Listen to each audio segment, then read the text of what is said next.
दोस्तों, अगर दुनिया का सबसे बड़ा इकोनॉमिक पावर इंडेक्स सिटी की बात करें तो सबसे ऊपर नाम आता है जापान का सबसे बड़ा शहर और राजधानी टोक्यो। दोस्तों, जापान के जीडीपी में सबसे ज़्यादा हिस्सेदारी जापान के इसी शहर टोक्यो का ही होता है, जिसमें 40% हिस्सेदारी सिर्फ टोक्यो ही देता है। तो दोस्तों, आप सोच सकते हैं इस देश की प्रोडक्टिविटी कैसी होगी, यहाँ के लोग कैसे होंगे। आज की इस वीडियो में हम इसी शहर के बारे में बात करने वाले हैं, जिसमें मैं आपको इस शहर के 10 या यूँ कहें तो 10 से भी कई ज़्यादा इंटरेस्टिंग फैक्ट्स के बारे में बताने वाला हूँ। तो आप इस वीडियो को कहीं पर भी स्किप मत कीजिएगा। और दोस्तों, ऐसे ही मज़ेदार जानकारियों के लिए आप इस चैनल को सब्सक्राइब भी कर सकते हैं। तो दोस्तों, चलिए जापान के सबसे बड़े शहर और राजधानी टोक्यो की सैर पे चलते हैं। दोस्तों, इनके फैक्ट्स के बारे में जानने से पहले इसके इतिहास के बारे में जान लेते हैं कि आखिर कैसे एक छोटा सा देश इतना विकसित देश बन गया।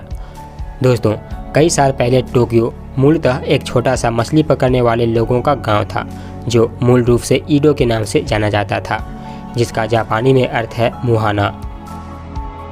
आरंभिक मेइजी काल में इस नगर को ताऊ केई के नाम से भी जाना जाता था, जो चीनी भाषा में लिखे गए शब्द के लिए वैकल्पिक उच्चारण था।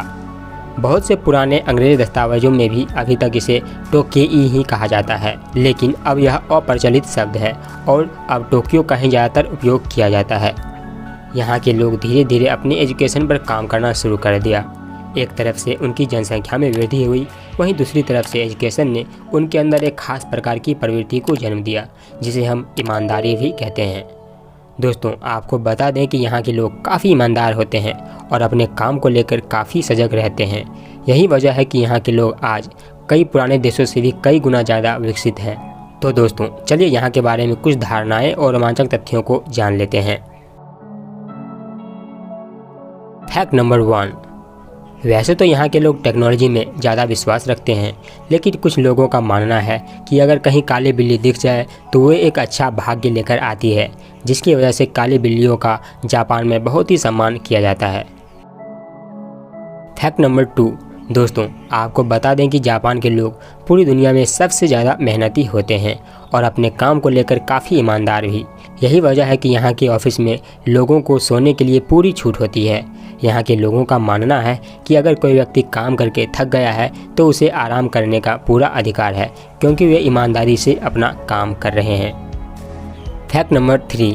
दोस्तों, ट्रेन के नीचे आकर आत्महत्या करना हमारे देश में एक मामूली घटना बन चुकी है, लेकिन दोस्तों, आपको जानकर हैरानी होगी कि जापान में अगर कोई व्यक्ति ट्रेन के नीचे आकर आत्महत्या कर लेता है तो उल्टा उनके रिश्तेदारों को यात्रा में बाधा डालने के जुर्म में फाइन देना पड़ता है। Fact number 4। दोस्तों, अगर हमारे देश के ट्रेन मैनेजमेंट की बात करें तो हमारे देश में आज लगभग हर ट्रेन आधे से 1 घंटे, कभी कभी तो 2-3 घंटे भी लेट हो जाती है, जिसका हम कुछ भी नहीं कर सकते। लेकिन दुनिया में अगर सबसे सही टाइम पर अगर कहीं ट्रेन चलती है तो वो है जापान। यहाँ की ट्रेन ज़्यादा से ज़्यादा मात्र 18 सेकेंड के लिए ही लेट होती है, और इतनी सी लेट होने के लिए भी यहाँ पे फ़ाइन देना पड़ता है। तो दोस्तों, आप सोच सकते हैं यहाँ के लोग समय के कितने पाबंद हैं। Fact number 5। दोस्तों, अगर हमारे देश के लोगों से पूछा जाए कि माफ़ी मांगने के कितने तरीके हैं तो जाहिर है वे कम से कम 5 अच्छे तरीके गिना देंगे। लेकिन दोस्तों, आपको जानकर हैरानी होगी कि जापान के लोगों के बीच हर दिन लगभग 20 अलग अलग और इम्प्रेसिव तरीके से माफ़ी मांगी जाती है। Fact number 6। दोस्तों, अगर आपने जापान के लोगों को देखा होगा तो आपने महसूस किया होगा कि जापानी लोग ज़्यादातर दुबले और पतले होते हैं। जी हाँ, जापान के मेटाबाओ लॉ के अनुसार 40 साल से ज़्यादा उम्र के पुरुषों की कमर 33.5 इंच से ज़्यादा और औरतों की 35.4 इंच से ज़्यादा नहीं होनी चाहिए।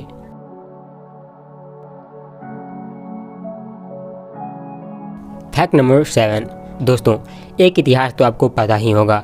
जापान दुनिया का एकमात्र ऐसा देश है जिस पर परमाणु हमला हुआ था, तथा यह हमला अमेरिका ने 6 और 9 अगस्त को 1945 में जापान के 2 बड़े शहर हिरोशिमा और नागासाकी पर किया था। बावजूद उसके आज यह देश टेक्नोलॉजी में अभी भी दुनिया के कई देशों से आगे है। Fact number 8। दोस्तों, आपको जानकर हैरानी होगी कि भारत में बनाई गई प्रत्येक सड़क का कुछ न कुछ नाम दिया जाता है, लेकिन जापान में ऐसा नहीं है। जापान में लगभग सभी सड़कों का कोई नाम नहीं है।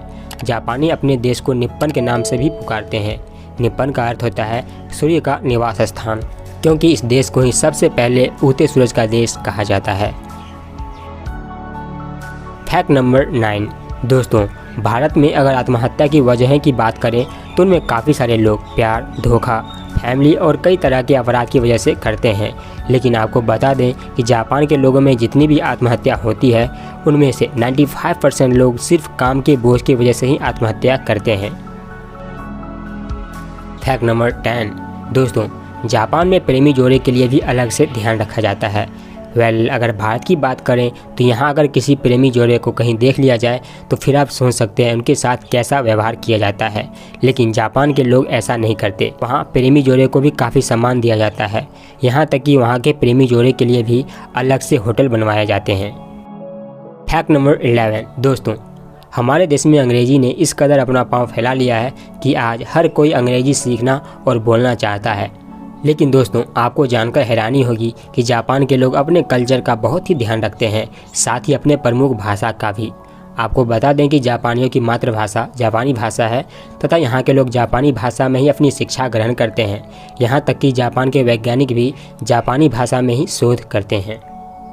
लेकिन दोस्तों, इन सभी तथ्यों का एक ही वजह है और वह है यहाँ के लोगों के बीच की एकता और साक्षरता। जी हाँ दोस्तों, यहाँ 100% लोग साक्षर यानी कि एजुकेटेड है और यही वजह है कि यहाँ के लोग दिन दूनी और रात चौगुनी तरक्की कर रहे हैं। तो दोस्तों, ये थी कुछ खास जानकारी जापान के सबसे बड़े शहर और राजधानी टोक्यो के बारे में। आई होप कि आपको ये वीडियो भी पसंद आया होगा। अगर आपको ये वीडियो थोड़ी सी भी अच्छी लगी हो तो इस वीडियो को लाइक करके अपने दोस्तों में शेयर करना मत भूलिएगा। और ऐसे ही इंटरेस्टिंग फैक्ट्स के लिए आप हमारे इस यूट्यूब चैनल को सब्सक्राइब भी कर सकते हैं। तो दोस्तों, मिलेंगे एक नए वीडियो में एक नए रोमांचक जानकारी के साथ। तब तक के लिए आप इस वीडियो को शेयर करते रहिए।